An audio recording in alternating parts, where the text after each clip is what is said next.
Samuel Paty, French girl admits to lying about murdered teacher. In October 2020, Samuel Paty was beheaded after showing pupils depictions of the Prophet Muhammad. The girl whose objections sparked an online campaign against Paty has since admitted that she lied. The 13-year-old girl originally told her father that Paty had asked Muslim students to leave the classroom while she showed the cartoon. Well, he showed the cartoon, and that when she complained, she was suspended. The girl's father started a social media campaign over the incident in which he identified Paty and the school. It was then revealed that the campaign against the teacher had been based on a distorted account. Now it appears that the girl was suspended the day before the class was given. The girl explains in her leaked testimony that she made up the story to not disappoint her father. Prosecutors have said that there is a direct causal link between the online incident against Paty and his murder. So I thought this was interesting because a few months ago we talked about how there were 3 or 4 children who are facing charges for this murder. How old is this girl? She's 13. Okay, I don't think anybody deserves punishment for this. I mean, not severe punishment at least, right? Not for being accessory to murder or anything like that, right? Okay, so the kid, I know a lot of people like, oh, Muslim woman did something. This is a 13-year-old girl, okay? 13-year-old girls lie all the time. I mean, why wouldn't, not why wouldn't, like, why would you hold children to a higher standard? Like, this is like, what kind of punishment we're looking here, okay? Like, you lied to your dad and now the government is involved? Like, yeah.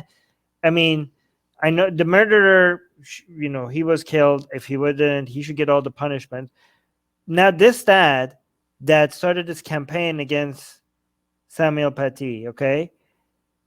If his punishment is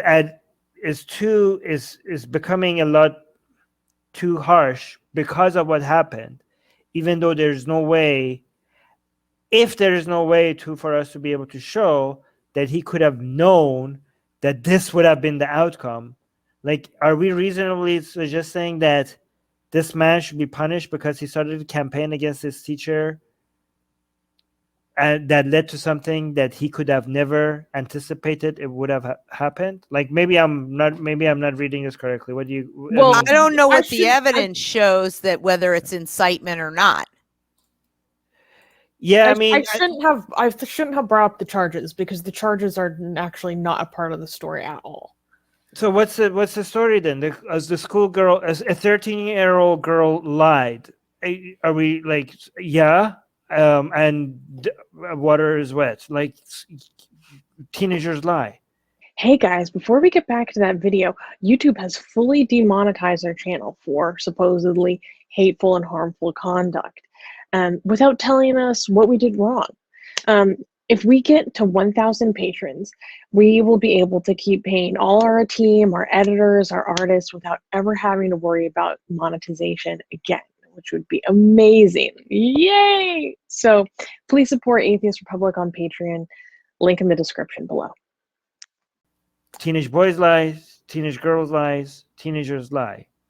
Yeah, but it's not every day that your lies result in someone being... I know, but I'm just saying, no, I'm not saying this shouldn't be a story. I'm just saying that, are people expecting revenge on a schoolgirl? No, this is just more evidence in the case and what led up to the case. So, I wasn't saying all teenagers lie. God damn it! I didn't say every single what teenager lies. I'm just saying that it's a common thing. But go on. So here's the thing. So, quote, she lied because she felt trapped in a spiral because her classmates had asked her to be a spokesperson, said her lawyer. So the girl's father filed a legal complaint against the teacher and began a social media campaign over the incident based on his daughter's account. In this, he specifically identified Paty and the school, which I can't say because it's French. Again, the prosecutors are saying that there is a direct causal link between the online incitement against Paty and his murder. It then emerged that this campaign had been based on lies. So he had done similar lessons before. And so she claimed that she faced punitive action because she did not want to be exposed to depictions of the prophet, and that she was suspended because of that. Well, it's now been revealed according to a local newspaper, that she was suspended because of repeated absence from school. So it's not because of that. So he's since posted 2 social media videos in response to, the father has posted 2 videos in response to the allegations. Speaking on the French radio on Tuesday, the Paty's family lawyer said the girl's family knew that she had not been in class on the day in question and why she was suspended. So they knew she wasn't there. They knew why she was suspended. So, quote, "So to come and say now, sorry, I believed my daughter's lies is very weak," according to Paty's his family's lawyers. Okay, wait. When they say there's a direct causal link, to me it suggests that they're trying to blame these people for the murder. And I mean, you could blame them for other things. You could blame a teenage girl for lying.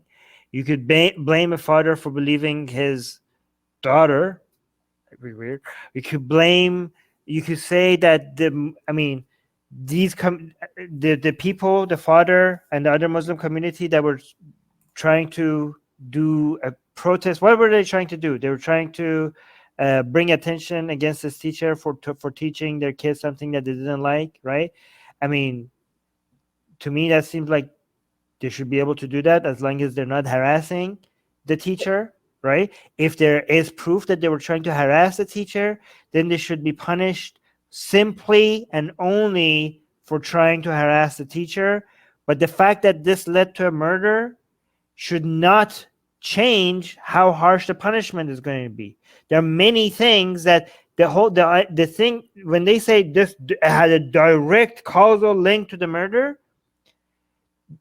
if it wasn't intentional or if it wasn't illegal, so there's different ways that this could escalate, right? Whether it was intentional, which doesn't seem like it was intentional, or whether it was unintentional but through an illegal act caused someone's death unintentionally, that you could also make it escalate quickly as well. But this doesn't seem to be any of them. Just because it caused that, you can't hold these people responsible for someone's murder when they weren't intending for that outcome.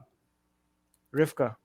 Actually, you can. The law doesn't make the distinction about what your intention was. The law makes the distinction on the outcome often. You didn't listen. So this is if they were doing this, not necessarily intending to cause a murder, but the rhetoric, I'm not taking their side or against their side, but the rhetoric became so heated that it became then incitement to violence. Okay, Rivka, you listen. This is not what I said. I said 2 different situations, either intentional or if it's not intentional but through an illegal act, right? So these are the difference between. Again, I'm not a legal expert, but you could go look these up if you want. I think these are the difference between first-degree murder, second-degree murder, and third-degree murder. So I didn't say only if it was intentional. I also gave the options for other methods. I understand that, but it doesn't matter whether what they were doing was legal. What matters is the outcome according to what they're saying, the causal link. And I think that would be, and I don't know French law, so I can't say for sure, but that in and of itself is the incitement. Not that you intended to do it or that you did it illegally or legally, but the outcome of the taking the match near the piece of paper then sets the paper on fire, regardless of whether you intended to or you're repeating what you already said. So let me go to something to say how that cannot be the standard. That's impossible for that to be the standard, because if that is the standard, then Samuel Paty himself is also guilty, because him showing the cartoons, if this is the standard, then there is a direct causal link between Samuel Paty showing the cartoon and his murder. Are we now going to blame Samuel Paty for his own murder? Because there's a direct causal link. Just because you can show a direct causal link between an action and the outcome, a bad outcome, that doesn't mean that people are responsible for the cause that they're guilty, okay? If they did do incitement to violence, okay, then I'm okay with like, oh yeah, punish them. They did incitement to violence, right? If you're like, oh, here we have proof they did incitement to violence. Okay, great. There's a law. No, not great, but it's clear now. We have laws against incitement to violence. Punish them. But just saying there was a direct causal relationship is not enough to consider someone guilty of being responsible for murder, Susanna. If they think there's a causal relationship, it's because they have evidence to prove the causal relationship. Okay, Rivka, I don't think you're understanding what I'm saying. We also have evidence that Samuel Paty's showing up the causal relationship. I didn't say they don't have evidence. I didn't say they don't have evidence that there is a direct causal relationship. I'm saying a direct causal relationship is not enough. Susanna. I think we're missing the important point that he was murdered over a lie. Like, we're not missing that point at all. No, I mean, we haven't talked about that. Like the lie of the 13-year-old girl, right? Yeah, he's still murdered over nothing. Oh my God. I mean, I don't think anybody is disputing that Samuel Paty murder was not justified. I mean, I don't think that's the contention here. No, I wasn't saying that anyone here was arguing that. Okay, let me say something else. The fact that they did this, that they took action over a lie, makes them even look less culpable, like they were even acting based on wrong information. I don't know, man. I think it is possible that they knew that it wasn't true. That's where I'm going. Very likely. That's what I'm highlighting. It is likely that they knew that it wasn't true. Which then becomes the exact thing about incitement. So this is in the 1919 test. This is United States Supreme Court. But Oliver Wendell Holmes talks about the idea of clear and present danger. So the question is whether the words used are used in circumstance and are of such a nature as to create a clear and present danger that they will bring about what he calls substantive evils. And then he cites the falsely shouting fire in a crowded theater, which most people misunderstand, saying you can't do certain things. It's not that you can't shout fire. You have to know there's no fire. Okay, so that is the substance of what they're saying is the causal relationship. So again, the direct causal relationship is not enough. Goes back to my point. The fact that if they were knowingly spreading a lie, I don't know if we have proof. If we do, then we do. That they knew that she was lying and still they went with it. Then that's not the same as like, oh, we have proof that there's a direct causal relationship. Because in that situation, the direct causal relationship to the murder is not what you need to prove their guilt. What you need to prove their guilt is to prove that they knew there was something was a lie and they were still spreading it. That's what you need to prove, Susanna. Well, okay, this language of direct causal link, let me remind you guys, is coming from the prosecutor. Okay, this is literally their prerogative. Okay, so it is their burden of evidence that they have to prove that direct causal link. I'm sure more will come forward in the court case. And actually, manslaughter is a charge that you can be charged with, whether you did something that ended in someone's death, regardless of your intention, whether it was legal or not, whether you. I think we already mentioned that a couple of times, though. No, but I'm trying to say, you keep saying it's not enough. It is enough sometimes to have done an act that ended in the death of someone else, whether intentionally or unintentionally. Okay, Rivka, I know you mentioned the same thing like 4 times now, but you said sometimes. That's my point. Sometimes it cannot be enough to just say there's a direct causal relationship, because there are many things that are, again, Samuel Paty himself there would be guilty if that was the only standard, which would be ridiculous, right? anyways, we might disagree on this, but maybe people in the live chat could be like, most people seem to agree with Rivka on this anyway. Well, I wish I spoke French, because then that footage is out there. What he said about Paty, this campaign, is out there.